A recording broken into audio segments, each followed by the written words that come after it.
একটা অদ্ভুত সত্য আছে, যে বেশি ডাকাডাকি করে তাকে কেউ শোনে না, যে বেশি এক্সপ্লেন দেয় তাকে কেউ গুরুত্ব দেয় না, আর যে সবার পেছনে দৌড়ায় তাকে কেউ ফলো করে না। কিন্তু আশ্চর্য ব্যাপার জানো, যে মানুষটা চুপচাপ নিজের মতো থাকে, যে কাউকে ইমপ্রেস করার চেষ্টা করে না, যে প্রয়োজনের বাইরে কাউকে পাত্তা দেয় না, ঠিক তাকেই সবাই লক্ষ্য করে, ঠিক তাকেই সবাই ফলো করতে শুরু করে। এটা কোনো অ্যাটিটিউড না, এটা কোনো অহংকারও না, এটা হলো উল্টো মনস্তত্ত্ব, নীরব আত্মবিশ্বাসের শক্তি, নিজের মূল্য নিজে বোঝার ক্ষমতা। এই দুনিয়ায় মানুষ তাদেরই পেছনে হাঁটে যারা কাউকে টানার চেষ্টা করে না, বরং নিজের প্রেজেন্স দিয়েই মানুষকে টেনে নেয়। তাই আজ শেখো কাকে ইগনোর করতে হবে, কিভাবে ইগনোর করতে হবে, আর কেন ইগনোর করলেই তোমাকে সবাই ফলো করবে। এটা কোনো মোটিভেশনাল কথা না, এটা বাস্তবতা। আর এই উল্টো নিয়ম জানলে মানুষের আচরণ বদলাতে বেশি সময় লাগবে না। নাম্বার 1, সবার মন জেতার চেষ্টা করা বন্ধ করো। সবাইকে খুশি রাখতে গেলে শেষে নিজেকেই হারাতে হয়। যে মানুষটা সবসময় ভালো হতে চায় সে ধীরে ধীরে ভ্যালু হারায়। কারণ মানুষের মন এমন, যাকে সহজে পাওয়া যায় তার দাম কম, যার নিজের সীমা আছে তার গুরুত্ব বেশি। যখন তুমি সবার মন জেতার চেষ্টা করো, নিজের কথা চেপে যাও, না বলতে পারো না, সব কিছুর ব্যাখ্যা দাও, তখন মানুষ তোমাকে অপশন ভাবে, লিডার না। কিন্তু যেদিন এটা বন্ধ করবে, নিজের মতামত স্পষ্ট হবে, প্রয়োজন ছাড়া কথা বলবে না, নিজের মান ধরে রাখবে, তখন মানুষ অনুভব করবে ওকে সহজে পাওয়া যায় না, ও আলাদা। মূল কথা, সবার মন জেতার চেষ্টা করো না, নিজের সম্মান ঠিক রাখো। মানুষ সেই মানুষকেই ফলো করে যে নিজেকে সবার ওপরে নয়, কিন্তু নিজের জায়গায় শক্ত করে দাঁড় করাতে জানে। নাম্বার 2, অপ্রয়োজনীয় কথা ইগনোর করো। সব কথার উত্তর দেওয়া বুদ্ধিমানের কাজ না। কিছু কথা উত্তর না দিলেই তোমার শক্তি বোঝা যায়।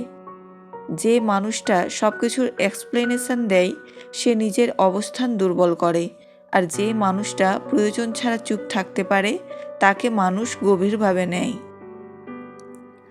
যখন তুমি অপ্রয়োজনীয় কথা ইগনোর করো, তর্কে জড়াও না, ফালতু মন্তব্যে প্রতিক্রিয়া দাও না, সবার কথা জাস্টিফাই করার চেষ্টা করো না, তখন মানুষ বুঝে যায় ও কন্ট্রোলে আছে।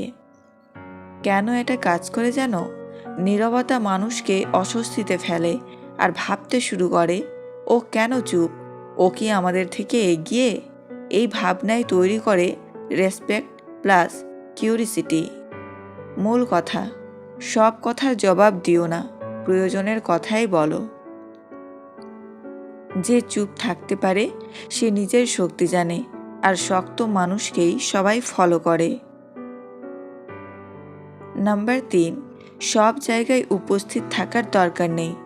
সব গ্রুপে থাকা, সব আড্ডায় দেখা দেওয়া, সব চ্যাটের রিপ্লাই, এগুলো ভ্যালু বাড়ায় না, বরং কমায়।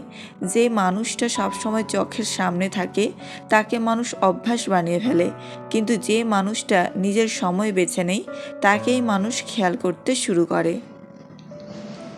যখন তুমি সব জায়গায় থাকো না, মানুষ তোমার অনুপস্থিতি অনুভব করে, তোমার নাম আলোচনা হয়, তোমার গুরুত্ব বাড়ে, কারণ অনুপস্থিতির দাম সবসময় বেশি।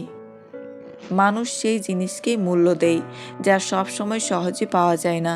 তুমি যখন নিজেকে সীমিত করো, মানুষ তোমাকে গুরুত্ব দিতে শেখে। মূল কথা, সব জায়গায় থাকার দরকার নেই, সঠিক জায়গায় থাকা জরুরি।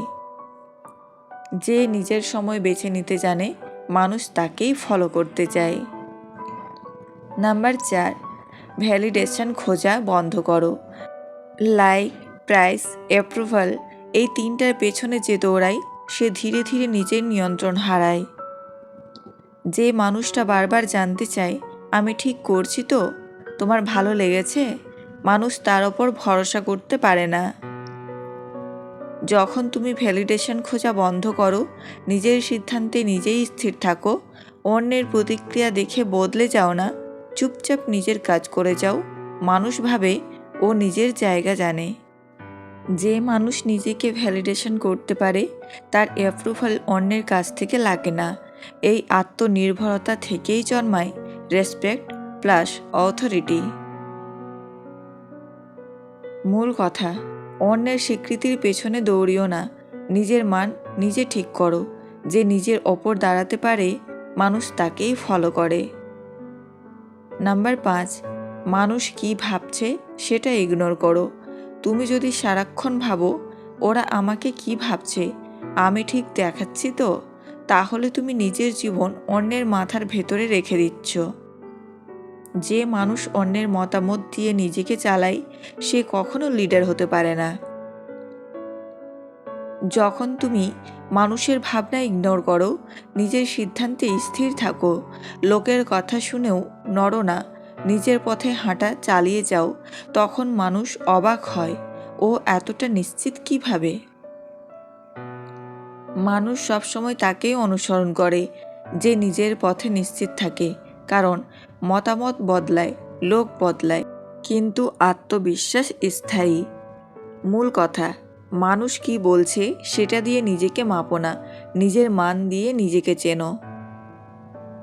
যে মানুষ অন্যের চিন্তার ঊর্ধ্বে উঠতে পারে মানুষ তাকে ফলো করতে শুরু করে।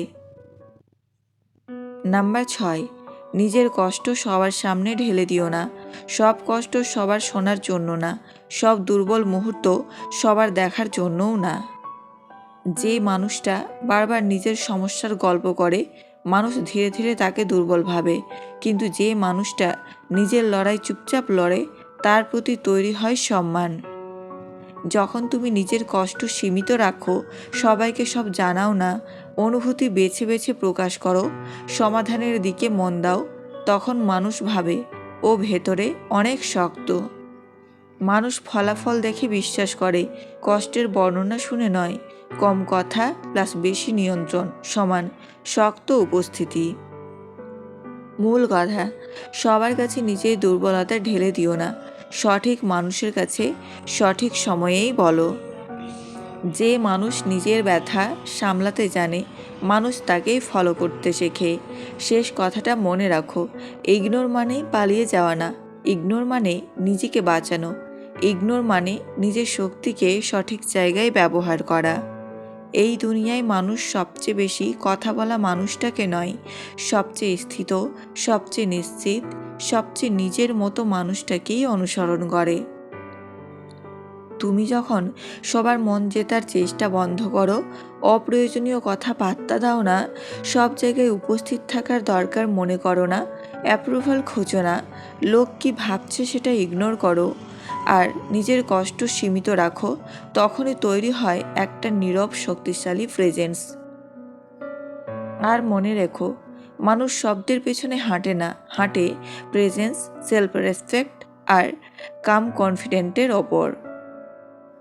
ইগনোর করো কিন্তু দুর্বল হয়ে নয়, ইগনোর করো নিজের জায়গায় শক্ত হয়ে।